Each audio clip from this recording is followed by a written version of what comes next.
matinale Tocsin, 7h30, 9h30, à la volée. Et à la volée, aujourd'hui, je suis très heureuse de recevoir Sarah Knafo. Sarah Knafo, conseillère politique d'Éric Zemmour et désormais candidate aux élections européennes pour le parti Reconquête en 3e place. Bonjour Sarah Knafo. Bonjour Clémence. Et merci beaucoup d'être avec nous ce matin. Beaucoup de sujets à aborder ensemble, mais d'abord un hommage, un témoignage que vous avez rendu dans le Figaro, puisque l'ancienne conseillère de Georges Pompidou, Marie-France Garot, nous a quittés à l'âge de 90 ans. Et vous l'avez connue, et même bien connue, vous le racontez dans ce témoignage. Nous nous reverrons encore et encore, dites-vous, des dimanches qui Anatole France et parfois même avec ses petits-enfants. Et dans cet hommage, vous dites que c'est sans doute la femme la plus importante de la Ve République qui nous quitte. Est-ce que vous pouvez nous parler un petit peu d'elle ? Bien sûr, avec plaisir. Déjà, oui, vous l'avez dit, c'était un moment émouvant pour moi parce qu'elle a beaucoup compté, elle a fait partie de ceux qui m'ont formée intellectuellement, politiquement. Donc, forcément, ça m'a rendue triste, un peu nostalgique aussi de voir qu'elle nous avait quittés. Mais il y a une partie de moi-même qui me réjouit dans ces jours-ci parce que je me rends compte que des gens la redécouvrent. Oui. On a ces vidéos qui tournent sur les réseaux sociaux. On va la regarder d'ailleurs. Ah bah, avec plaisir. Et donc je suis contente de voir que sa mémoire est transmise, que d'autres personnes s'y intéressent. D'ailleurs, c'est ce qui l'avait le plus surprise quand je l'ai rencontrée. J'avais une association souverainiste. On pourra en reparler, mais le souverainisme, c'est mon premier engagement politique, si on peut dire. Et je l'avais invitée avec cette association à Sciences Po. Et elle avait été très étonnée. Pour elle, on était des ovnis. Elle me dit, mais comment est-ce possible on était en 2015 ? Comment est-ce possible qu'il y ait encore des jeunes pour qui ces vieilles idées que j'ai défendues, disait-elle, ont encore un sens ? L'indépendance de la France, la souveraineté. Elle me disait, mais moi, je croyais que c'était devenu ringard, dépassé, que tout le monde s'en fichait désormais. Et donc, elle était très étonnée et elle me posait souvent cette question en me disant, mais à part vous, il y a vraiment des gens qui me connaissent dans votre génération ? Et ça l'étonnait. Et donc voilà, j'ai connu cette femme en l'invitant à Sciences Po, justement, à la fin de la conférence. Elle avait donné une conférence brillante, vraiment brillante. Moi, je me souviens, j'étais chargée de poser les questions, mais j'existais pas. Elle respectait absolument pas les questions, elle parlait absolument de ce dont elle voulait parler. Oui. Exactement. Et ce qu'elle voulait nous dire, ce jour-là, c'était son dégoût devant la classe politique, l'analyse qu'elle faisait de la perte du sentiment démocratique chez les Français.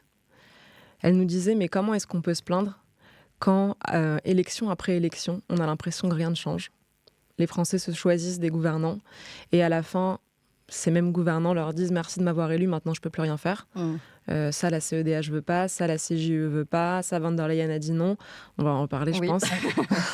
Donc, elle nous a parlé de ça. Et évidemment, moi, j'étais captivée. Et en sortant, elle me dit « raccompagnez-moi chez moi ».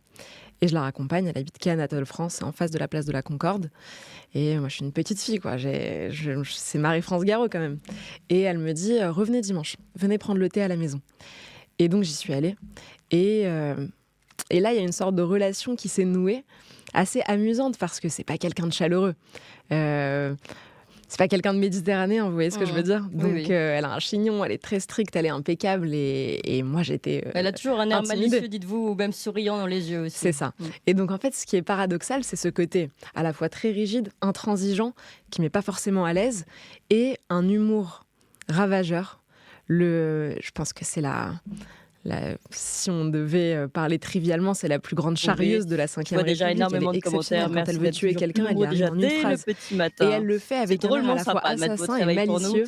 Et on commence alors aujourd'hui dans notre avec une étincelle de malice dans ses yeux. Et enfin, moi, j'étais au spectacle. Et donc, elle me parlait de Chirac, elle me parlait de Pompidou. Elle a même côtoyé le général de Gaulle, quand même. Vous l'avez dit, elle est morte à 90 ans. Et donc, elle a vécu. Elle a connu l'école française des années 50. Donc, elle se moquait beaucoup de moi. Elle me disait, mais vous êtes à Sciences Po. Mais moi, vous savez, quand j'étais à l'école primaire, on en apprenait plus que vous aujourd'hui à Sciences Po. Enfin, bon, elle était extraordinaire. Elle a même corrigé mes copies de droit public, par exemple, avec une intransigeance qu'aucun professeur de droit public de Sciences Po n'avait. Et voilà, donc pour moi, c'est une grande dame qui nous quitte. Une grande dame. J'aurais aimé lui dire une dernière chose, c'est que elle était magistrate à la Cour des comptes. Elle m'avait dit, suivez cette voie. Comme vous, je précise. Ouais, elle m'avait dit, suivez cette voie, c'est une fenêtre de Et vue. la voie du conseil de rester dans l'ombre. Donc, voie que vous avez suivie avec Éric Zemmour au Alors départ. ça, c'était pas un conseil qu'elle m'avait donné, au contraire. Elle Ah oui. me disait engagez-vous, écrivez. Alors au moment où je l'ai rencontrée, j'avais envie d'écrire. C'est ce que j'aimais le plus faire, c'est ce que je faisais, etc. J'avais pas d'engagement politique visible comme aujourd'hui sur la liste de reconquête pour les européennes. Mais non, elle m'avait pas dit de rester dans l'ombre. Mais en revanche, elle m'avait dit formez-vous, servez l'État. La Cour des comptes, c'est la meilleure fenêtre de vue de toutes les politiques publiques françaises. C'est là que vous apprendrez le plus. Et je l'ai suivie sur ça. Et donc, il y a une dernière chose qu'elle ne saura jamais, c'est que elle, qui était devenue ensuite 3e sur la liste de Philippe de Villiers et de Charles Pasqua en 99, qui a été élue, qui a été brillante au Parlement européen. Elle était non inscrite. Elle s'est défendue comme une lionne. Elle a défendu la France avec la force de conviction qu'on lui connaît. Et voilà, donc je ne pourrais jamais lui dire qu'aujourd'hui je suis 3e aussi sur une liste aux élections européennes et que, à mon humble niveau, je souhaite moi aussi défendre la souveraineté française, défendre les intérêts français à Bruxelles. Alors, c'est évidemment tous ces sujets-là qu'on veut reprendre. Et le bilan déjà rendu il y a si longtemps par Marie-France Garot, et finalement, ce que vous nous dites là, quand elle disait, mais finalement, la France n'est plus la France. On se pose cette question, on se dit, mais ça fait déjà si longtemps qu'on a le même bilan, qu'on se pose les mêmes questions, et que je vais vous poser les mêmes questions aujourd'hui. Sarah Knafo, puisque aujourd'hui, c'est vous qui vous présentez. Mais avant, écoutez, reparlons et revoyons ensemble Marie-France Garot. Cette fois-ci, c'était l'extrait au micro de Ruth Elkrief sur BFM TV, où elle dit, nous ne sommes plus un État, on a perdu notre souveraineté. Qu'est-ce que c'est la souveraineté? C'est la capacité de décider pour une collectivité organisée politiquement, c'est-à-dire pour un État, c'est la capacité, c'est la liberté. C'est la liberté de décider de son sort. Est-ce que le pouvoir actuel nous permet cette liberté? Non. Manifestement, non. Pour revenir à des principes simples, ça a été théorisé autrefois, et on n'a jamais changé depuis. Pour qu'un État soit souverain, il faut qu'il ait au moins 4 pouvoirs. Battre monnaie, faire les lois, rendre la justice, décider de la paix et de la guerre en ce qui le concerne. Vous constatez aisément qu'on ne bat plus monnaie, qu'on ne fait plus les lois européennes, qu'on ne rend plus la justice. On se retourne, la Cour de cassation elle-même se retourne vers la Cour européenne de justice et qu'on vient de rentrer dans le commandement intégré de l'OTAN. Donc nous sommes une société qu'on gère, mais nous ne sommes pas un État qu'on gouverne. Voilà, c'est le mérite d'être clair. Aujourd'hui, justement, vous souhaitez en tout cas être dans la filiation de Marie-France Garot. Pour autant, votre liste est-elle véritablement souveraine, alors que vous ne parlez pas de quitter l'OTAN, ni de quitter l'Union européenne, ou de battre monnaie française, ou encore d'avoir une justice française? Vous l'avez entendu, je pense que c'est ce qu'elle dit est brillant. J'ajouterai un 5e élément qui est un des principes historiques de la protection de la souveraineté, c'est le respect de nos frontières. La protection des frontières, le fait d'avoir un territoire, c'est ce qui caractérise les États. On connaît cette définition depuis le XIIIe siècle. Donc le fait de faire protéger nos frontières, là aussi, c'est un des principes majeurs. Sur ce qui est de la souveraineté, moi je vous l'ai dit, c'est mon premier engagement politique. C'est la première chose qui m'a donné envie. C'est intéressant de d'ailleurs, parce qu'on ne connaît pas forcément ça de vous, ce premier combat souverainiste, on va dire. Ce premier combat, donc j'étais étudiante à Sciences Po, et avec quelques amis, on avait créé une association qui existe toujours, qui s'appelle Critique de la raison européenne, et qui était la première association critique de l'Europe à Sciences Po. Il y avait 20 associations européistes. Ils arrivaient à trouver des divergences entre eux, mais en tout cas, ils étaient d'accord sur l'essentiel, avec des grands drapeaux européens. Et on est la première association à avoir émis une critique, donc forcément, ça n'avait pas beaucoup plu à la direction de Sciences Po, mais ça avait connu un véritable succès. Et ensuite, on s'est tous dispersés, je dirais, à partir des années 2016-2017, où certains sont restés ou sont allés vers la gauche de Jean-Luc Mélenchon, ont abandonné le combat souverainiste, où d'autres sont allés vers la droite, aux Républicains, au Rassemblement national. Et quand il y a eu la proposition politique portée par Éric Zemmour en 2021, beaucoup nous ont rejoints. Beaucoup de ces membres actifs de critique de la raison européenne, justement parce qu'ils se reconnaissaient dans ce combat. Alors je vous réponds sur Reconquête et la souveraineté. Moi aujourd'hui, comment est-ce que je vois cette élection européenne du 9 juin ? Pour moi, il y a un double enjeu. Le premier enjeu, c'est de libérer la France des folies technocratiques, judiciaires de Bruxelles. Et le deuxième, c'est de libérer l'Europe, le continent européen, de l'islamisation et de l'immigration de masse. Et je vais vous expliquer comment est-ce que ces deux combats sont cohérents. Et pourquoi est-ce qu'on a pu donner l'impression, récemment, chez Reconquête, d'avoir un discours plus européen qu'auparavant ? Oui. Donc, sur la bien, partie... vous posez mes questions. Non, je réponds parce que vous dites est-ce que votre liste est souveraine. Donc, d'abord, je réponds à la première partie, sur la souveraineté. Comment est-ce qu'on compte défendre la souveraineté française ? Pour moi, il y a une réforme qui est majeure, urgente, et qu'on peut mettre en œuvre dès qu'on arrivera, je l'espère, un jour au pouvoir. C'est la réforme de l'article 55 de la Constitution. L'article 55 de la Constitution française, c'est l'article qui nous dit que les traités priment sur les lois. Mais auparavant, cet article, on l'entendait comme les nouveaux traités viennent s'imposer aux lois qui ont été votées antérieurement. C'est-à-dire qu'on considérait que si le chef de l'État signait un traité, qu'il était ratifié, ça voulait dire, ça sous-entendait qu'il avait accepté de revenir sur l'état antérieur du droit. Mais ce que le juge se disait, et ce que tout le monde comprenait, tous les juristes... La Constitution restait au-dessus. C'est que la Constitution restait au-dessus, premièrement. Et deuxièmement, c'est que s'il y avait une nouvelle loi postérieure au traité, si vous signez un traité en 1980, mais qu'en 85, vous votez une loi qui le contredit, on considérait que c'était la dernière volonté du peuple, représentée par le législateur. Et donc que cette loi s'imposait au traité qu'on avait signé auparavant. Et ce que je vous dis là, c'est pas la France du XVe siècle, c'est jusqu'en 1989. Soudain, en 1989, on a le Conseil d'État, qui avec un arrêt célèbre qui s'appelle Niccolo, nous dit en fait non. Ce que veut dire la Constitution, c'est que les lois sont toujours inférieures au traité, même quand elles ont été adoptées après. C'est-à-dire même quand le législateur, en connaissance de cause, donc le peuple, le représentant du peuple, a adopté une loi qui est contraire à un traité, le Conseil d'État dit, nous, juges administratifs, on fera toujours primer le traité international, le traité européen. Et ça, pour moi, c'est un scandale. C'est un scandale qui revient sur une longue tradition de droit public française, qui remonte au début du XXe siècle avec la théorie de la loi écran, où on considérait que, en gros, le législateur avait toujours raison, qu'il avait toujours le dernier mot parce qu'il représentait le peuple. Et donc, revenir sur ce travestissement de notre tradition publiciste française, ça peut se faire en un trait de plume. Il faut ajouter 2 mots à l'article 55 de la Constitution.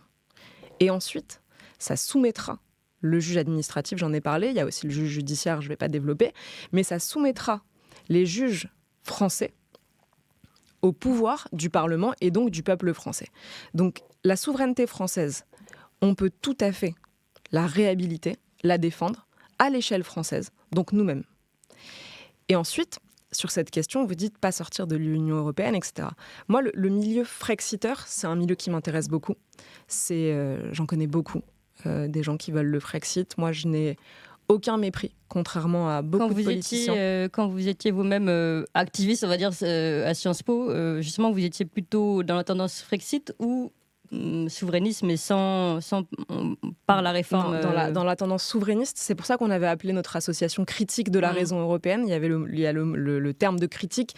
On voulait trouver des solutions pour rétablir notre souveraineté sans forcément sortir de l'UE. Et je vais vous expliquer pourquoi. Après, il y avait certains qui étaient frexiteurs. Oui. Donc là, je vous parle de moi-même.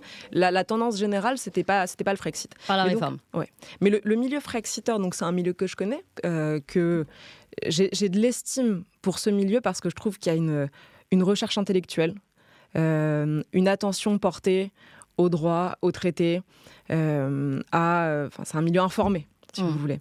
On veut souvent les dépeindre comme des gens brutaux qui veulent sortir pour sortir, qui veulent tout casser et tout détruire. Et la plupart des gens que je connais et qui sont frexiteurs ne sont absolument pas comme ça. Au contraire, il y a une forme de raffinement intellectuel. Et alors le point sur lequel, moi ça m'intéresse quand je discute avec eux, c'est ils nous disent que si on veut modifier certaines choses et que les traités nous en empêchent, comme les traités nous en empêchent, on est obligé de sortir des traités. Et moi j'ai l'impression que dans cette réflexion-là, il y a une forme de fétichisme du droit actuel, du droit tel qu'il existe. Et comme si on oubliait que le droit était très souvent le produit du rapport de force. La politique de la chaise vide, typiquement. Le général de Gaulle se dit, on va faire un rapport de force, on va admettre de créer une crise, ce que la plupart des politiques n'ont plus le courage de faire. Ils fuient la crise, ils pensent que la crise, c'est toujours à fuir. Alors que bien souvent, la crise peut accoucher de quelque chose de productif qui va défendre les intérêts de son pays. Donc le droit n'est pas juste... on a écrit quelque chose, c'est immuable, c'est gravé dans le marbre. Bien sûr. Vous savez, il y a un débat entre juristes ou entre philosophes du droit sur est-ce que le droit est le produit de la démocratie ou est-ce que la démocratie est le produit du droit ? L'idéologie européenne aujourd'hui, européiste, c'est que la démocratie est le produit du droit. C'est-à-dire que tout doit être régi par un ensemble de normes quasi immuables, des principes généraux qui sont rédigés dans des grands traités sur les droits fondamentaux, etc. et qui ensuite va créer les conditions de la démocratie. Moi, je pense tout l'inverse. Je pense que la démocratie, c'est le vote. C'est le pouvoir du peuple, et qu'à la fin, c'est le peuple qui crée son propre droit. Le droit, c'est les règles que la société veut bien s'appliquer à elle-même. Alors, 2 choses à ce sujet. J'ai bien compris, c'est intéressant, je ne sais pas si vous le saviez, mais la déclaration de Charles Pasqua, justement, lorsqu'ils se sont présentés avec Marie-France Garot en 99, il dit « Nous allons redonner la parole au peuple, mettre un coup d'arrêt à cette fatale dérive ». Il parle évidemment de la dérive de l'Union européenne, avec 2 réformes. La réforme, pas de l'article 55 dont vous parlez, mais de l'article 54, pour garantir la suprématie de la Constitution française sur toute autre norme juridique, mais malgré tout, il y a un écho entre les deux. Et la réforme de l'article 89 de notre Constitution pour assurer que toutes les conditions essentielles d'exercice de la souveraineté nationale ne puissent être approuvées que par le référendum français, du peuple français. C'est aussi dans notre programme. Mais 100% d'accord. Voilà, c'est très intéressant. Mais lui, il en a fait son discours principal de présentation de son projet en 99. Et finalement, c'est aussi ça, peut-être, je ne sais pas, une des faiblesses, on va dire, dans la présentation du programme de reconquête. Aujourd'hui, est-ce que c'est pas aussi parce qu'il y a une forme de tabou de ces questions-là, sortir de l'Union européenne ou alors réformer l'Union européenne de l'intérieur, l'OTAN, etc. Est-ce que c'est quelque chose qui est devenu mal vu, mal présenté par les médias et qui, de fait, devient plus difficile à dire, moins lisible pour les politiques ? Alors moi, je vais vous dire, je pense tout le contraire. Je pense au contraire que depuis 2015, où c'était ringard, comme même le pensait Marie-France Garot, d'être souverainiste, je pense qu'aujourd'hui, on a gagné cette bataille. Je ne sais pas si vous avez vu un récent sondage sur qui est attaché à la souveraineté française. Et donc, vous voyez que dans les différents partis, Reconquête est le parti le plus attaché à la souveraineté. 70% des électeurs de Reconquête disent la souveraineté, c'est quelque chose qui compte énormément pour nous. Et vous voyez qu'en termes de catégorie sociale... Mais il y avait les partis Asselineau, Philippot... il me semble que oui, mais alors pour eux, c'est évident. Quand même. Même sans sondage, on peut savoir que 100% des gens auraient répondu oui. Mais donc, ils sont très attachés à la souveraineté. Et quand vous regardez par catégorie sociale, c'est chez les cadres que la souveraineté trouve le plus fort écho. Pourquoi ? À mon avis, il y a eu plusieurs scandales industriels, notamment Alstom, qui ont trouvé un écho chez les cadres. L'affaire Pierucci, avec l'extraterritorialité du droit américain. Tous ces sujets qui, chez les cadres supérieurs de grandes entreprises, du CAC 40, etc., sont venus trouver un écho en leur disant « Mais attendez, quand même, vous travaillez dans des boîtes françaises. Vous comprenez l'intérêt de posséder le capital français. Vous comprenez l'intérêt de lutter avec les armes juridiques contre l'impérium du droit américain, contre parfois le droit de la concurrence folle de l'Union européenne qui va venir tuer vos entreprises. Vous êtes quand même passionné par ce que vous faites. Et vous avez des ingénieurs qui comprennent ça. Vous avez des cadres supérieurs qui se sont mis à comprendre. Donc je crois au contraire qu'il ne faut pas du tout avoir honte de défendre les questions de la souveraineté. Moi, alors, typiquement, je n'ai pas honte du tout. Comment, et alors, je vous réponds. Comment vous expliquez, en tout cas, quand on a l'impression, vous allez me dire, que Reconquête soit moins entendu sur ces sujets-là que sur celui de l'identité. Alors, je vais vous... Voilà. Tout à l'heure, je vous disais... on a pu paraître plus européen qu'avant. Et je vais essayer de vous expliquer pourquoi. Première chose, le général de Gaulle qui dit « Je suis français, donc européen ». Il y a eu chez nous une prise de conscience... C'est européen, pas européiste. Exactement. Je dis bien européen. Il y a eu chez nous une prise de conscience d'un destin européen commun. C'est-à-dire que pendant des années, on a passé notre temps, nous Français, pendant des siècles, à s'opposer à l'Allemagne, à l'Angleterre, la perfide Albion, l'ennemi héréditaire, etc. On a passé notre temps à s'opposer entre nous. Et aujourd'hui, on est en train de se rendre compte qu'on a des menaces communes qui pèsent sur nous. On va revenir sur les menaces. Et qui peuvent, finalement, nous emmener à disparaître collectivement. Donc on se dit, évidemment, qu'on va lutter contre les Allemands quand ils pénalisent le nucléaire français. Évidemment qu'on va lutter contre les Allemands quand ils imposent leurs intérêts à la Commission européenne, parce qu'ils sont bien plus malins que nous pour le faire, contre nous-mêmes, avec la complicité de nos gouvernants, et évidemment qu'on va lutter contre toutes les nations qui veulent mettre en cause les intérêts français. Mais il n'en demeure pas moins, et c'est notre réflexion, je dirais, récente, ce qui nous est apparu le plus récemment, il n'en demeure pas moins que même si j'en veux souvent à l'Allemagne, j'ai pas envie de vivre dans un monde où Berlin devient une ville turque. J'ai pas envie de vivre dans un monde où les femmes allemandes se font violer à Cologne un soir du 31 décembre. Ça, vous vivez déjà dans ce monde-là. Eh ben, j'ai pas envie. Ça me plaît pas. Voilà, ça m'indigne de vivre dans ce monde-là. J'ai pas envie de vivre dans un monde où, quand je vais à Bruxelles, j'ai l'impression de me retrouver au Maghreb sans le soleil. Et j'espère que je me rendrai bientôt à Bruxelles. Mais pas pour ces raisons-là. Oui. Donc, on n'a pas envie de vivre dans ce monde-là. Moi, ça me dérange quand je vois à Turin des manifestations où je vois pas flotter le drapeau italien, mais le drapeau algérien et le drapeau palestinien. Ça me dérange de vivre dans cette Europe-là. Et je crois que notre continent a une histoire magnifique. Je crois que l'Europe sera jamais un peuple. Ça, c'est ce qui fait que je suis souverainiste. En revanche, c'est une civilisation. Et cette prise de conscience, si vous voulez, souvent, ça va paraître marxiste, mais on dit les classes prennent conscience d'elles-mêmes quand elles sont menacées collectivement. Je pense la même chose pour les civilisations. Les civilisations prennent conscience d'elles-mêmes quand elles sont face à un ennemi commun. Oui. Pardon. Non, mais vous avez raison, mais on va revenir sur l'ennemi commun, parce que ici, l'ennemi commun que vous nommez, c'est celui de l'islamisme. Mais on pourrait parler d'un ennemi culturel qui est celui, par exemple, des Américains et qui a pris possession de l'Union européenne. Mais on va y revenir. Je voudrais qu'on entende un petit peu nos auditeurs. On a fait ici appel à nos auditeurs pour qu'ils puissent vous poser des questions. On a retenu 3 profils, un charpentier, un producteur de noix et un étudiant en relations internationales. On va écouter Guillaume Antoine, donc, qui est charpentier, qui vous pose des questions directement sur la politique européenne, qui va nous permettre de développer un peu ce sujet-là. Très bien. Bonjour Madame Knafo. J'aurais voulu savoir comment comptez-vous influencer les institutions européennes avec votre groupe à l'Assemblée en ce qui concerne les politiques migratoires, car on a pu constater que certaines personnes telles que Giorgia Meloni, qui font partie du même groupe que vous, n'arrivaient pas à appliquer dans leur propre pays des politiques fermes en termes d'immigration. Voilà. Quelles sont vos propositions à ce sujet? Je vous remercie.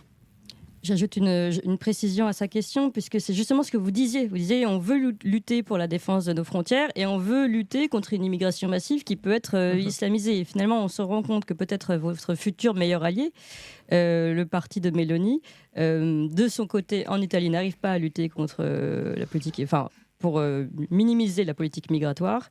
Et puis, j'ajoute ce sujet-là, a quand même promis à Ursula von der Leyen sa voix. Donc c'est vrai qu'on se pose des questions. Elle lui a pas promis sa voix. Lui a assuré qu'elle lui allait sûrement la voter pour elle. Non, et Ursula von der Leyen, de son côté, a estimé que le parti de Ursula von der Leyen, de Giorgia Meloni remplissait des critères pour être des futurs partenaires Alors je reviens juste sur le fait qu'elle lui a pas promis sa voix, elle l'a rappelé à la télévision italienne il y a quelques jours. Je réponds sur tout le reste. Giorgia Meloni, dans son programme, je l'ai relu, ne promettait pas de lutter contre l'immigration légale. Elle promettait de lutter contre l'immigration clandestine. Les flux clandestins ont baissé de 70% depuis 2022, son arrivée au pouvoir. J'adorerais qu'on en fasse de même. Moi, ce qui m'étonne le plus, c'est... quand des gens qui ont toujours défendu l'immigration en France viennent dire « Ah, Mélanie n'arrive pas à lutter contre l'immigration ». On a l'impression que soudain... Oui, mais nous, c'est pas notre cas, par exemple. C'est pas du tout votre cas. Vous, c'est pas du tout votre cas. Et on a l'impression que soudain, ils regrettent presque qu'on ne lutte pas contre l'immigration. Oui, c'est sûr. Qu'est-ce que fait Giorgia Meloni ? Première chose, quelles sont les relations entre Meloni et von der Leyen ? Très intéressant. Chose qui peut troubler. On voit une photo entre Meloni et von der Leyen. On se demande pourquoi. Les relations entre Meloni et von der Leyen sont financières. Point barre. C'est-à-dire que Meloni a besoin d'argent. Et peut-être électoraliste aussi. Non, justement, il y a 3 jours, elle a dit je ne voterai pas pour von der Leyen, ça n'est pas du tout ma candidate, je ne la soutiens pas. Et elle a fait une vidéo pour dénoncer de nouveau les folies de Bruxelles. Donc je pense que si elle dit ça à 2 semaines, elle ne va pas mentir aux Italiens. Ce qu'elle avait dit. J'espère. Quelles sont leurs relations ? Je vous disais, elles sont financières. C'est-à-dire que Meloni demande de l'argent à von der Leyen lui en donne, point. Pourquoi ? Meloni lui dit « J'ai besoin de lutter contre l'immigration clandestine.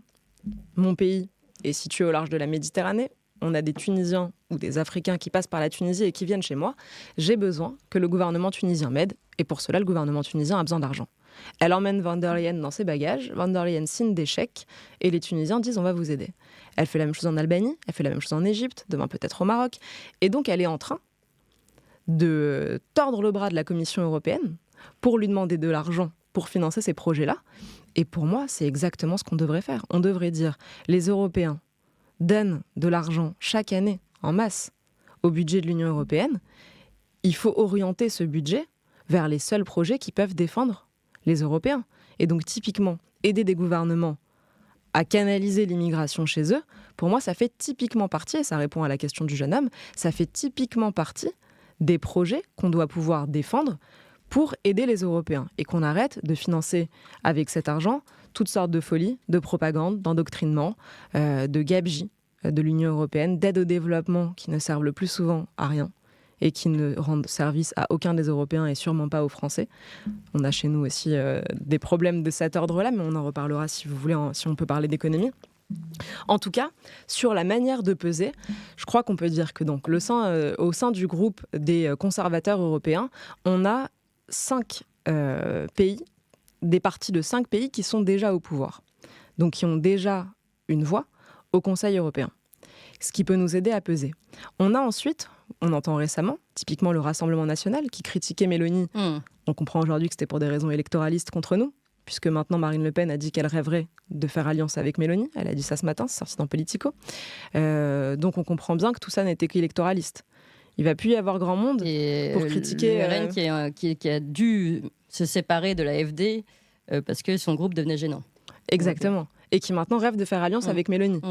Ce qui valide, si on peut dire, la stratégie de Mélanie. Alors maintenant, si je peux expliquer en 2 mots pourquoi est-ce que Mélanie a cette approche, comment dire, von der Leyeniste. Non, n'exagérons rien, mais pourquoi est-ce qu'elle se dit je vais utiliser l'Union européenne à mon profit au lieu de m'y opposer frontalement? Le danger, c'est qu'il se passe l'inverse. Alors pour l'instant, ce qui se passe, c'est que l'Italie reçoit bel et bien son argent et que les pays de départ qui pénalisaient l'Italie reçoivent bel et bien leur argent. Mais est-ce qu'elle n'adoucit pas son discours aussi? Moi, je n'ai pas l'impression. Après, moi je suis française, elle est italienne, on n'a pas les mêmes enjeux. Je vous disais, elle veut pas lutter contre l'immigration légale alors que nous, c'est notre plus gros problème. On n'a pas forcément la même politique parce qu'on n'a pas la même histoire tout simplement. Et un groupe au Parlement européen, ça ne veut pas dire être d'accord sur tout. Surtout dans des groupes de gens qui sont quand même nationalistes et patriotes. Tout le monde peut comprendre que les nations ont des intérêts parfois différents. On a une approche de l'Europe qui est celle de l'Europe des nations. Donc, à mon avis, il est évident que chacun doit comprendre que la Pologne, c'est pas la France, que la France, c'est pas l'Italie, que l'Italie, c'est pas non plus la Pologne, et que donc chacun défendra ses intérêts comme il l'entend. Typiquement, je crois pas à la politique étrangère européenne. Je pense que c'est pas possible d'avoir une politique étrangère à 27. Et donc, chacun doit comprendre que chaque pays a ses intérêts géopolitiques, son histoire, sa manière de parler, sa manière de défendre les choses. Et donc, sur Mélanie, son exemple politique, c'était Viktor Orban. L'approche qu'avait Viktor Orban de l'Union européenne, alors là pour le coup très hostile depuis des années, finalement il s'est rendu compte avec regret qu'il le payait aujourd'hui. Comment est-ce qu'il le paye? C'est que l'Union européenne, et c'est scandaleux, a inventé lui met des sanctions. Exactement. Un nouveau mécanisme. Si vous ne respectez pas l'état de droit tel qu'on l'entend, c'est-à-dire l'état du droit progressiste et woke tel qu'ils l'entendent, si vous ne respectez pas l'état de droit, alors vous ne percevrez plus l'argent de Bruxelles. Et donc, ils le tiennent par la gorge. Mais on peut inversement dire à Bruxelles, on arrête de vous envoyer notre argent. Exactement. La nous, France, on peut, parce que nous, on est contributeur net. On est le 2e contributeur net, mais pas la Hongrie. Donc, la Hongrie, ils sont pris à la gorge. Et là, l'argent que l'Union européenne lui devait, c'est précisément l'argent qui lui manquait pour boucler son budget. Donc, il y a 2 ans, qu'a dû faire Viktor Orban? Il a dû renoncer à certaines de ses promesses de campagne, donc décevoir les Hongrois pour la première fois de sa vie. Typiquement, il avait promis d'augmenter le salaire des enseignants. Il n'a pas pu le faire. Manifestation monstre à Budapest, au même moment où Mélanie se présente en Italie. Et donc, à ce moment-là, elle se dit, peut-être qu'il faudrait avoir une approche un peu moins frontale. C'est pour ça que je vous dis qu'il y a peut-être un discours qui est un petit peu lissé et un petit peu arrondi aux angles et parfois un petit peu trop. En fait, on en vient à oublier nos objectifs. Vous voyez ce que je vous disais tout à l'heure, je vous disais, en politique, en géopolitique... C'est du compromis? Non, pas du compromis, c'est du rapport de force. La réelle politique, c'est le rapport de force. On ne dit pas, on ne vous parle pas, on vous tourne le dos et au revoir. On dit, on va vous faire plier. Et moi, quand je vois von der Leyen obligée d'aller en Tunisie pour dire on va lutter contre l'immigration, je me dis, mais pourquoi est-ce qu'on ne se dit pas, mais c'est ça qu'il faut faire, il faut la faire plier. Enfin, pour moi, il faut surtout la sortir. Il faudra la sortir demain. En attendant, je suis très contente qu'elle ait été obligée de signer des accords qui luttent contre l'immigration. D'accord. Et il faudrait le généraliser. Donc pas de soutien, juste un dernier point là-dessus, du parti Reconquête à Ursula von der Leyen. Jamais. Jamais. Alors, on reste sur l'Union européenne. On va parler un petit peu d'agriculture, puisque vous parlez des différentes politiques. Parlons de PAC et de l'agriculture française, exception française. Une question d'Alexandre Clare, auditeur et également Toxin, qui nous a posé une question depuis la Corrèze et les producteurs de noix et de céréales. On l'écoute. Bonjour Madame Knafo, Alexandre Clare, agriculteur dans le sud du département de la Corrèze, non loin de Brive-la-Gaillarde. Donc je suis en Grèce avec mon père. On a une exploitation de 5 hectares avec une production de vaches limousines, une production de veaux de boucherie, une production de noix et on fait aussi de la céréale que l'on transforme en PEM. Tout cela en vente directe.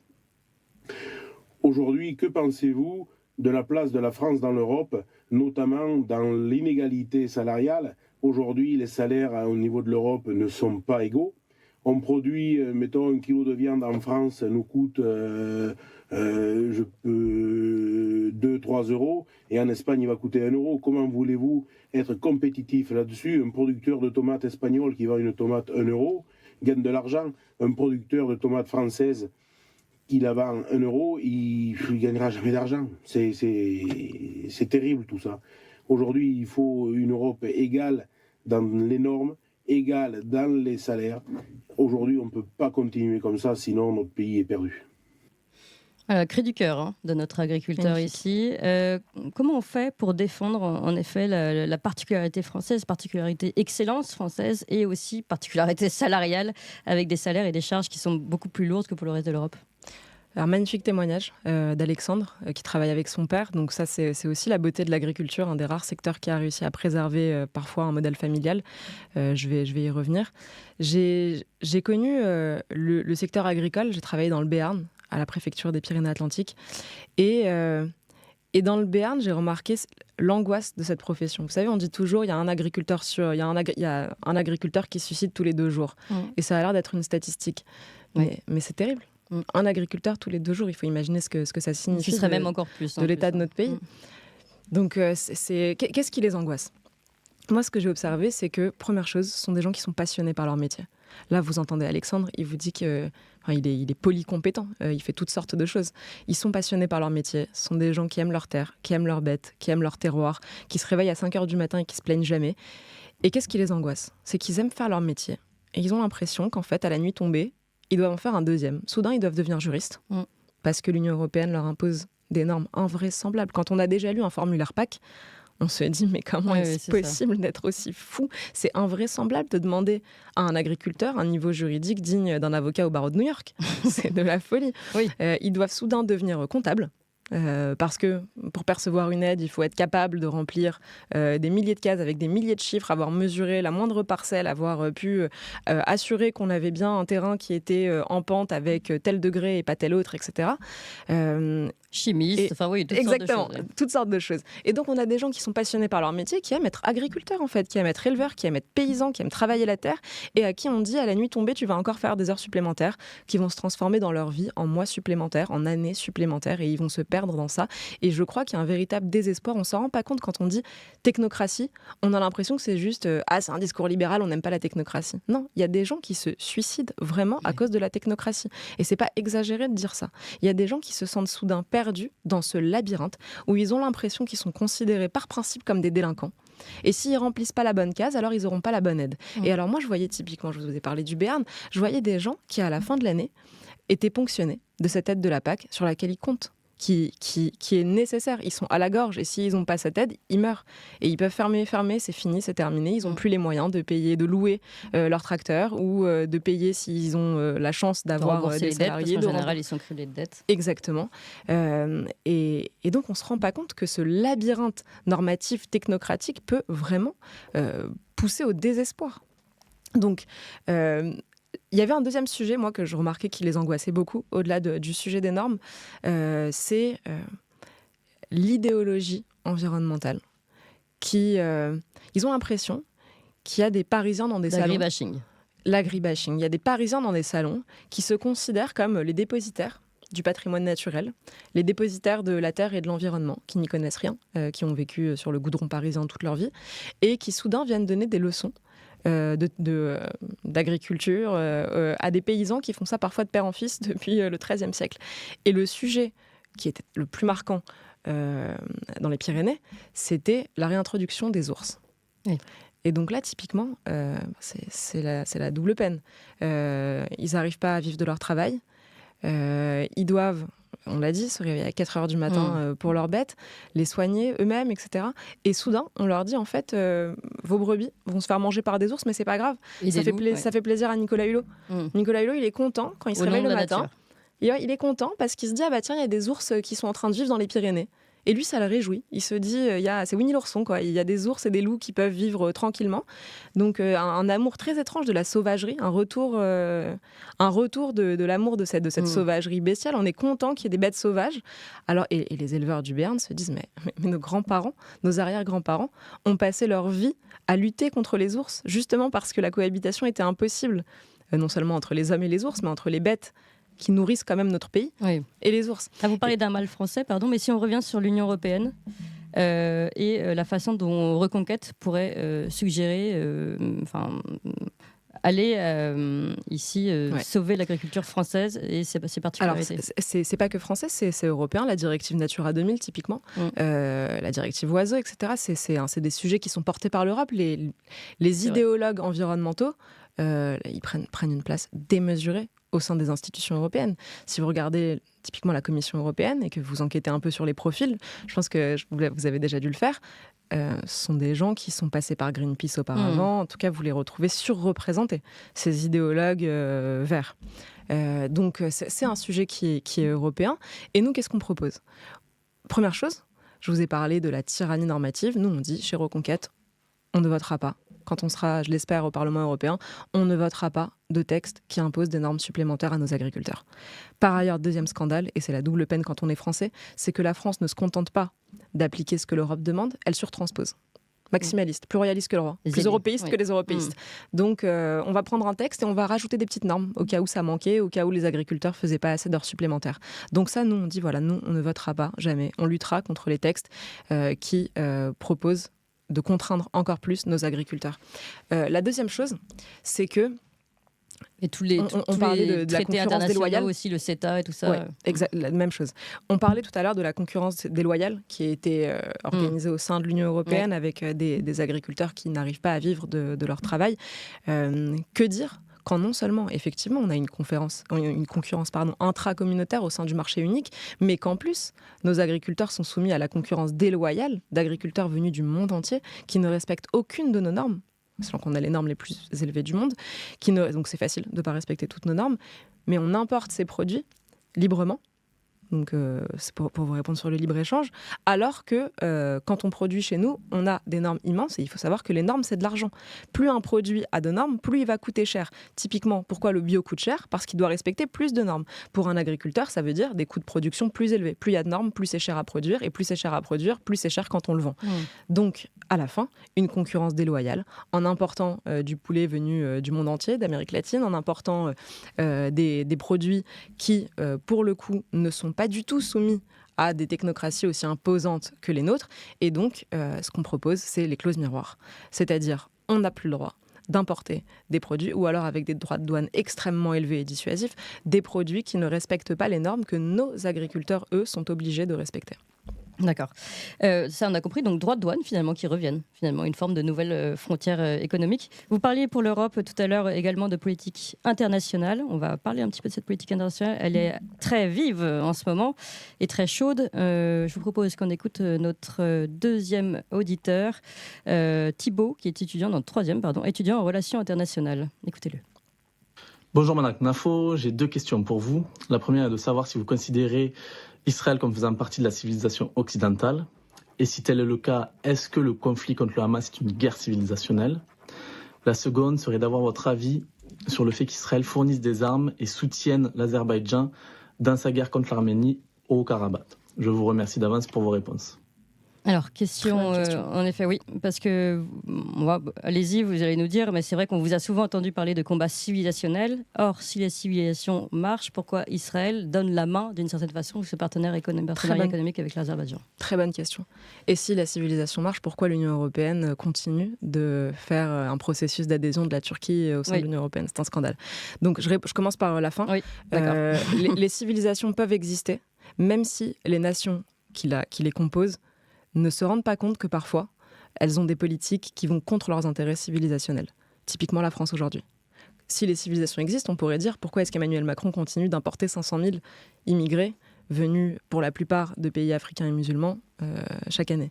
Donc ce n'est pas parce que une nation a une action qui va contre les intérêts de sa civilisation que les civilisations n'existent pas pour autant.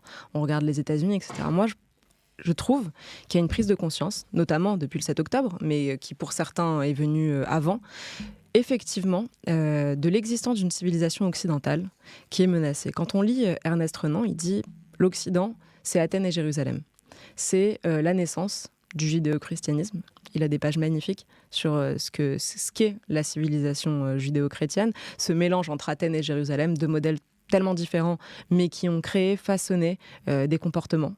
Un rapport au travail, un rapport au capitalisme, un rapport à l'économie, un rapport à la conception de l'homme, à l'humanisme, au lien entre l'homme et la femme, au lien entre la transmission. Bref, une civilisation. Et donc, oui, il y a différentes nations qui composent des civilisations qui ne sont pas forcément alignées, qui peuvent même être en guerre les unes contre les autres. On l'a connu. L'Europe, ça existe depuis le Moyen-Âge. On a connu des nations européennes qui se sont fait la guerre, et pourtant avec la conscience de faire partie d'un ensemble commun. Et donc, moi, ça me surprend quand je vois Israël qui passe un accord avec l'Azerbaïdjan. Je trouve qu'il y a un manque de compréhension de ce qui est en train de se dérouler dans le monde. Et donc, quand je vois typiquement que à Bakou, au lendemain du 7 octobre, on a des Azéris qui manifestent et qui disent les Israéliens sont peut-être nos alliés, mais les Palestiniens sont nos frères. Et bien là, je dis, le gouvernement israélien aurait dû regarder ces manifestations et aurait dû prendre conscience que son allié naturel, dans une perspective civilisationnelle, c'est bien plus l'Arménie que l'Azerbaïdjan. Oui. Et donc, moi, c'est un sujet que Éric Zemmour s'était rendu après le 7 octobre en Israël, mais Marion Maréchal, elle, s'était rendue en Arménie. Exactement. Et on a voulu faire ce voyage en même temps, justement pour montrer cette cohérence civilisationnelle. Et depuis Israël, Éric Zemmour avait justement dit qu'il ne comprenait pas, enfin, il avait condamné si on veut, même si j'aime pas le mot, je condamne. Il avait usurpé. Exactement, un peu banalisé. Il avait disons condamné cet accord, cette alliance entre Israël et l'Azerbaïdjan, en disant que c'était pas du tout la vision qui se faisait d'une prise de conscience civilisationnelle. Et c'est pour ça qu'on avait tenu à faire ce voyage en même temps, justement. Vous avez dit qu'un pays pouvait jouer contre sa propre civilisation. Vous avez cité la France. Est-ce que vous ne pensez pas malgré tout qu'Israël aujourd'hui, dans ses actions à Gaza, joue contre sa propre civilisation en étant d'une certaine façon décrédibilisé? Je rappelle non seulement la Cour pénale internationale, le mandat d'arrêt contre Benyamin Netanyahou, et la Cour internationale de justice qui ordonne à Israël de prendre des mesures pour empêcher des actes de génocide. 30 000 morts à Gaza selon Benyamin Netanyahou lui-même, donc 15 000 civils. Voilà des chiffres qui peuvent interroger sur l'humanisme, les conceptions de l'homme dont vous parliez, qui sont les valeurs européennes. Ouais. Vous avez dit, on a fait un voyage le 7 octobre en Israël, moi aussi j'y étais. Et ce qui m'a le plus marqué en rencontrant des responsables politiques, des Israéliens tout simplement, ou des Français israéliens, c'était le sentiment d'être au pied du mur, d'être obligé de mener de cette guerre, en se disant on a honte d'avoir laissé passer ça, entre guillemets, d'avoir eu 1300 ou 1400 morts en un jour, d'avoir des otages, de ne pas avoir su les protéger. Et se sentir faible finalement. Se sentir faible en fait, vous savez. Malgré le dôme de fer. Malgré le dôme de fer, malgré la réputation du meilleur service de renseignement au monde, etc. Donc il y a eu une chute, je dirais, dans l'orgueil national, de se dire il y a ça qui s'est passé, on s'est laissé faire, et même le monde entier s'est dit Israël qui se fait envahir comme ça par un commando du Hamas en infériorité militaire manifeste. Là on voit ce qui se passe depuis, on voit que l'armée israélienne est quand même une armée solide, et donc un choc dans la population. Et donc cette impression d'être au pied du mur en se disant, en fait, si là on ne se défend pas de toutes nos forces, tout le monde va se dire, en fait, on est faillible, on peut mourir. Et c'est un pays qui est entouré d'ennemis. Un pays dont, typiquement, l'Iran a dit notre objectif, c'est de rayer Israël de la carte. C'est rare d'entendre des dirigeants de pays qui affirment des choses pareilles. Netanyahou a dit la même chose du peuple palestinien en disant que c'était le peuple des ténèbres et qu'il faudrait l'effacer. Alors, j'ai pas entendu cette déclaration. Moi, je l'ai entendu dire qu'il faut éradiquer le Hamas. Objectif dont on peut se demander si c'est possible. Est-ce qu'ils vont arriver un jour à éradiquer le Hamas, etc. On ne sait pas. Donc là, eux, ce qui m'a frappé, c'est le côté c'est un mal nécessaire. Si là, on ne se défend pas de toutes nos forces, demain, on est mort. Leurs adversaires, se disent-ils, profiteront de la faiblesse qu'ils auront montrée. Donc là, ils continuent en se disant... Mais est-ce que là, les adversaires ne profitent pas, je parle par exemple des BRICS, de l'ensemble il n'y a pas que l'Occident qui regarde ce qui se passe, mais l'ensemble du monde. Et on sent ici que des choses sont en train de bouger, de regarder aussi peut-être une absence de pénalité d'un tir trop fort contre Gaza par Israël, et que peut-être le reste du monde est en train de juger ça aussi. C'est ce qu'on peut voir aussi peut-être à travers ces cours internationaux. Est-ce que vous avez l'impression que le reste du monde a attendu l'attitude des Nations Unies contre Israël avant de faire ce qu'il voulait ? Non. Il n'y a que l'Europe qui regarde... Ah non, mais ça, je ne vous parle pas des cours internationaux. Je vous parle du regard qui est porté et sur l'absence de réaction éventuelle de la France ou du reste de l'Europe par rapport à ce que fait Israël. Mais qu'est-ce que ça pourrait changer ? Ça peut changer tout simplement le rapport international de nos pays. La ligne française, par exemple, puisqu'on parle de la France et de l'intérêt de la France, qui pourrait être une ligne peut-être d'équilibre entre pays arabes et Israël. Typiquement, le en même temps macronien, ça semble être une ligne d'équilibre, en tout cas pour Macron. Ça, je peux vous interroger sur le en même temps macronien. Je ne suis pas sûre que ce soit la politique gaulliste. Je ne suis pas sûre non plus du tout. Pas du tout, mais quand j'entends ligne d'équilibre, je me dis, je pense que c'est ce que Macron se dit et essaye de faire. Moi, là, pour l'instant, ce que j'observe, c'est qu'on a un groupe terroriste, le Hamas, qui continue de garder des otages israéliens. On a des pays, si on parle de l'intérêt de la France, qui jouent en permanence contre nos intérêts, typiquement le Qatar, dont on dit qu'il tient dans sa main la solution pour la libération des otages. Et que fait-il ? Il y a encore des enfants qui sont détenus en otage à Gaza. Il y a encore des jeunes femmes, etc. On ne sait pas ce qu'elles deviennent. Il y en a qui meurent, on l'apprend parfois dans la presse. Donc, ils détiennent encore des otages. Ce que dit Israël, c'est cessez le feu, mais rendez-nous ces enfants, ces femmes et ces enfants. Et donc, le Qatar, qui pourrait faire quelque chose, non seulement ne fait rien pour la libération des otages, mais joue à un jeu trouble en finançant les frères musulmans, en finançant le Hamas, en s'infiltrant chez nous.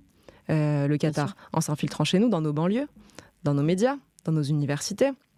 On peut parler du cas de Rima Hassan, typiquement, qui aujourd'hui encore tient une conférence à Dauphine, qui, devant Sciences Po, vous avez vu les images, excite les jeunes Français, excite les jeunes étudiants sur ce terrain de Gaza.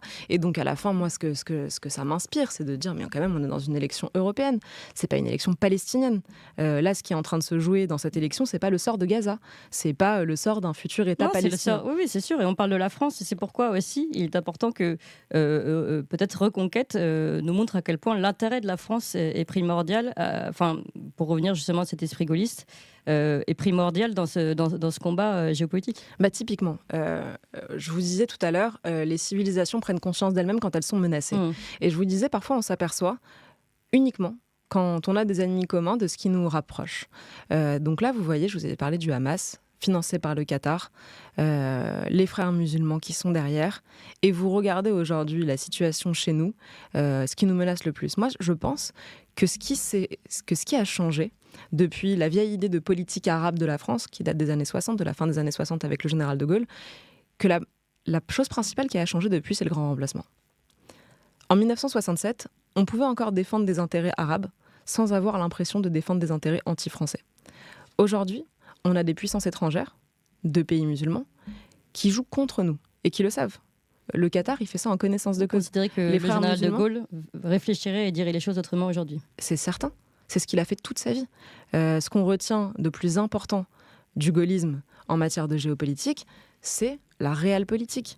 Le rapport de force internationale, j'en ai parlé plusieurs fois, c'est le pragmatisme et le fait de se dire quel est l'intérêt de la France aujourd'hui. Je vous donne un exemple. La crise de Cuba en 1962, la crise des fusées. Bien sûr. Oui. Soudain, le général de Gaulle dit là, ma place est auprès de l'Occident. Et puis, quelques années après, il peut dire maintenant, mon rôle, c'est de parler avec toutes les petites nations, mano en la mano avec le Mexique, et d'étendre le rôle de la France comme une sorte de voix tierce et de ne plus me positionner entre les deux blocs. Mais le général de Gaulle change. Typiquement sur Israël, vous prenez le général de Gaulle des années 60, il est pro-Israël. Et vous prenez le général de Gaulle de 67, il est pro-politique arabe. Mais est-ce qu'on peut être pro-Israël et, par exemple, critiquer la politique de Benjamin Netanyahou, et notamment celle qui est menée en ce moment ? Évidemment. Il y a des Israéliens qui critiquent la politique de Netanyahou, c'est une démocratie. Il y a des gens qui manifestent dans la rue, qui font des papiers, qui signent des articles pour le critiquer. Donc oui, on peut tout à fait être les deux. Et le cas, par exemple, de Reconquête, est-ce que vous critiquez la politique de Netanyahou tout en défendant évidemment la culture israélienne ? Si on parle de gaullisme, justement, le gaullisme, c'est on ne regarde pas les régimes. On parle aux États. Donc le fait que le peuple israélien se défende... On s'inscrit sur le temps long. Exactement. Vous savez qu'il refusait de dire URSS. Il parlait toujours de la Russie. Oui. Et les gens se moquaient de lui en disant « Mais vous êtes ringard, pourquoi vous dites la Russie, c'est l'URSS ?» Et lui disait « Mais vous verrez. La Russie boira le communisme comme un buvard. » Oui, tout à fait. Donc finalement, Benjamin Netanyahou est un peu le tyran soviétique d'Israël, c'est ça que vous voulez dire ? Non, pas du tout. Alors, on continue, on va parler d'un tout autre sujet, on va parler un petit peu de politique nationale et de dette. Éric Zemmour publie une vidéo tous les 16 du mois. Tout à fait. Pourquoi ? Eh bien, on va l'entendre, Éric Zemmour. Comme je vous l'avais promis, chaque 16 du mois, je vous parle de la situation économique de la France. Pourquoi le 16 du mois ? Parce qu'à partir du 16 de chaque mois, vous travaillez pour l'État et pour lui seul. Vous financez donc, entre autres, les incroyables erreurs de Bruno Le Maire. Voilà, 16 du mois. À partir du 16 du mois, on travaille pour l'État. Quelle est la solution finalement de Reconquête face à cette dette incommensurable ? Très bonne question et surtout très juste de relier la question de la dette à la question du pouvoir d'achat. Pourquoi ? Parce qu'il faut comprendre qu'aujourd'hui la France s'endette de 400 millions d'euros par jour. À la fin de notre journée, on aura 400 millions d'euros de dettes supplémentaires. Pourquoi faire ? Pour financer un État chaque jour plus dépensier et maintenant, malheureusement, pour financer les intérêts d'une dette chaque jour plus énorme, incommensurable. À la fin, comment ça se matérialise ? L'État a deux solutions quand il doit faire face à des dépenses. Soit il prélève des impôts, soit il s'endette. Nous, on fait les deux, forcément. Donc, on augmente les impôts, chaque jour plus. On est à 45% de prélèvements obligatoires chaque année, 45% de la richesse nationale qui est prélevée en impôts. C'est pour ça le 16 du mois. Si c'est 45%, ça veut dire qu'à partir du 16 de chaque mois, vous travaillez pour donner votre argent à l'État, qui va ensuite, avec cet argent, donner 800 millions d'euros à l'Algérie, donner 3 milliards 200 000 euros au Maroc. Oui, parce qu'on n'a pas remarqué que ça partait dans les services publics. Exactement, on n'a vraiment pas remarqué. Parce qu'au même moment où la France donne 150 millions d'euros à la Chine, la pauvre petite Chine, la deuxième puissance économique du monde, la France a la prétention de l'aider à se développer. Au même moment où on donne ces 150 millions d'euros à la Chine, on est obligé de faire un appel aux dons pour financer des scanners à l'hôpital Georges Pompidou. Ça donne honte. Ça fait honte. On se dit, voilà ce que fait, voilà comment on gère, comment l'État gère notre argent. Et donc, pourquoi est-ce que c'est lié au pouvoir d'achat ? Parce que pour faire face à ces dépenses, ces gabegies, l'État est obligé de nous prélever chaque mois toujours plus d'impôts. Donc nous, ce qu'on propose, c'est une baisse massive d'impôts. Il y avait l'IFRAP qui avait analysé notre programme lors de la campagne de 2022 et qui avait affirmé que Reconquête était le parti qui proposait les baisses d'impôts les plus massives. On parlait des agriculteurs, ça les concerne. Baisses d'impôts, Les baisses d'impôts. Je sais pas ce que j'ai dit. Non, j'ai entendu les bases, mais j'ai les baisses pour que ce soit clair pour tout le monde, on parle de baisse d'impôts. De baisse, bien sûr. Les baisses d'impôts, les baisses de charges les plus massives. Donc oui, c'est notre programme qui le permet. Je pourrais vous les lister, toutes les impôts qu'on veut baisser. Ce que je peux vous dire, pour pas être rébarbative et parce que le temps passe, c'est que ça concerne non seulement les ménages, les salariés, les agriculteurs, les indépendants, les entreprises. C'est des baisses d'impôts qui concernent tout le monde. Donc c'est pas ni vous faites des économies où alors ? Alors, j'y viens. Donc, je vous disais, on s'endette parce que on a le choix, soit quand on doit faire face à des dépenses énormes, soit entre s'endetter, soit entre prélever des impôts. La solution, baisser les dépenses.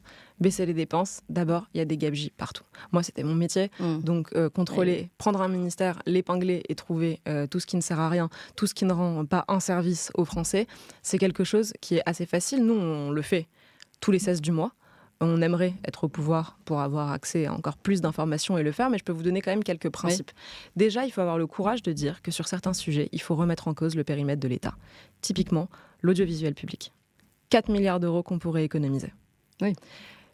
Le fait de donner des subventions, parfois massives, à des associations politisées, c'est 11 milliards d'euros tous les ans qu'on pourrait arrêter de prendre aux Français. Le fait d'offrir des prestations sociales non contributives à des étrangers, c'est entre 11 et 20 milliards d'euros tous les ans. Là encore, il y a des possibilités d'économie qui sont massives. Et enfin, on parlait tout à l'heure de services publics. Je crois qu'aujourd'hui, le problème de la France, vous savez, il y avait un sondage qui disait que même les fonctionnaires trouvaient qu'il y avait trop de fonctionnaires. Mais il faut se dire, mais il n'y a pas de fonctionnaires bénévoles en plus, oui. Donc ça coûte. Mais il faut se dire, quels fonctionnaires ? On n'a pas envie d'enlever des policiers, c'est une évidence. Des professeurs, c'est une évidence. Des juges, c'est une évidence. Sauf que ça, ce sont des fonctionnaires de terrain, il n'y a pas que ça. Voilà. Bravo, exact. Moi, j'ai même plus besoin de parler. Donc, moi, j'ai plus besoin de poser des questions comme ça, c'est bien. On fait une bonne émission alors. Je vous prends l'AP-HP, donc les hôpitaux publics de la région parisienne. Vous avez à l'intérieur 30 000 personnels administratifs. 30 000. Donc, c'est des gens qui font aucun soin, qui ne voient jamais un patient, qui sont dans des bureaux pour remplir des formulaires. D'abord, s'il y avait moins de formulaires et moins de normes, je pense qu'on aurait besoin de moins de monde. Mais 30 000, il y a forcément des économies à faire là-dedans. Vous prenez l'éducation nationale, c'est pareil. 300 000, je crois que c'est le chiffre, de fonctionnaires qui ne rencontrent jamais un élève, qui font des emplois administratifs. Oui. Là aussi, il y a forcément des économies à faire. Le fameux rapport Samuel Paty pour dire tout s'est bien passé. Quel scandale. Ça, c'est les fonctionnaires de l'éducation nationale. Restons un tout petit peu sur ces fonctionnaires ou cet argent qu'on pourrait récupérer, notamment celui de l'audiovisuel public. Je voudrais vous demander ce que vous avez pensé du match installé entre RN et Renaissance de jeudi dernier, qui a été critiqué par François-Xavier Bellamy. Et vous, qu'en pensez-vous ? Qui a eu 100 fois raison. On est enfermé dans ce match depuis 7 ans. On en a ras-le-bol. C'est bon, on a donné. Marine Macron 1, Marine Macron 2, Marine Darmanin, Bardella Attal fois 1000. On a déjà vu 1000 fois le débat Bardella Attal, Bardella Valérie Hayé. On tourne en rond dans ce tango à l'infini. Les deux se servent. Les deux se servent. Voilà, moi, ce que j'ai dit la dernière fois, c'est pas un duel, c'est un duo. Ils se servent. À chaque fois qu'il y en a un qui est en difficulté, il fait appel à l'autre. Alors, quand Emmanuel Macron est bas dans les sondages, il va dire faites-moi un débat avec Marine Le Pen. Il a remis le couvert. Exactement. Et j'envoie Attal débattre avec Bardella. À chaque fois qu'il y en a un des deux qui est en difficulté, il fait appel à l'autre pour se sauver. L'un est la béquille de l'autre. Et je dis, les Français méritent quand même mieux que ça. On n'a plus le luxe de passer notre temps à être enfermés dans ce clivage qui ne sert pas les intérêts des Français. Le débat de la dernière fois sur France 2, je pense que les gens qui apprécient nos idées, qui défendent nos convictions, n'étaient pas fiers devant ce débat. Il y a plein de sujets qu'on aurait pu mieux défendre, qu'on aurait pu mieux porter, on aurait pu ne pas se laisser enfermer, et c'est moi qui dis ça, dans ce duel techno. On aurait pu mieux faire. Sur les frontières, je ne me suis pas sentie représentée. J'avais l'impression qu'on pouvait mieux porter cette mesure. Donc je dis que voilà, ce duel...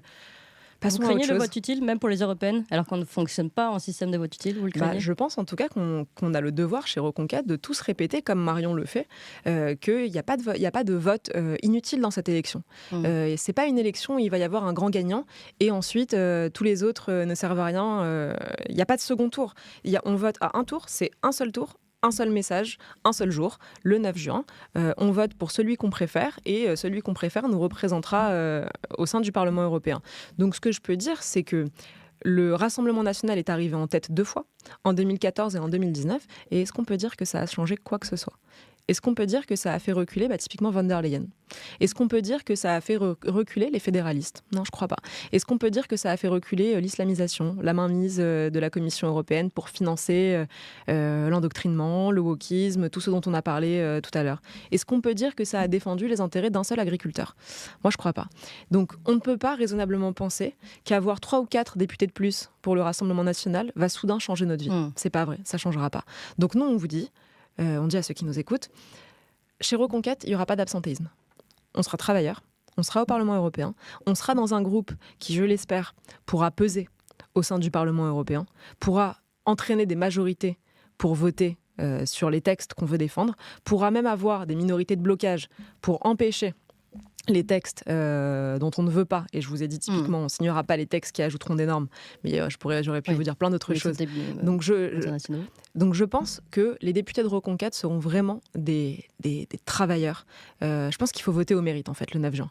Il faut voter au mérite pour ceux qui n'ont jamais trahi, pour ceux qui n'ont pas menti, pour ceux qui disent la vérité et qui vous proposent un véritable plan de libération des Européens.